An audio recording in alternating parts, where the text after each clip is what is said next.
আপনি কখনো এরকমের নীরব নদীর পাশে দাঁড়িয়েছেন?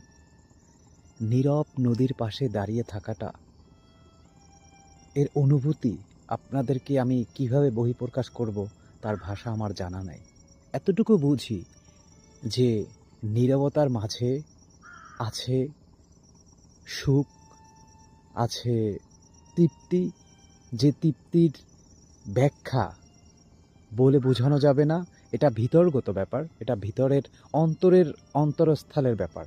এটা সবাই বহিঃপ্রকাশ করতে পারছে না। তার ভিতরে আমি একজন। যেমন আমি বহিঃপ্রকাশ করে বোঝাতে পারবো না আমার ভিতরের অনুভূতিটা কেমন। কত সুন্দর স্নিগ্ধ সন্ধ্যা।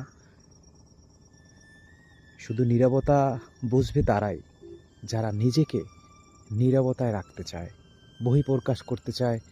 শান্ত নদীর তীরে এসে যত কষ্ট দুঃখ বহিঃপ্রকাশ করে শুধু এই নীরব নদীর পাশে এসে একা একা দাঁড়িয়ে। এই সমাজ, এই দেশ কখনো ভিতরের কষ্ট অনুভূতি প্রকাশ করলে তার ব্যাখ্যা, তার সমাধান দিতে পারবে না। শুধু আমার দুঃখ কষ্ট শেয়ার করি। হয়তো এক পেশে বলতেছি, এক পেশে কথা বলি নদীর সাথে, তারপর আমি শান্তি পাই, তৃপ্তি পাই। এই শান্ত নদীর তীরে আসার অনুভূতিটা বহিঃপ্রকাশ করতে পারি।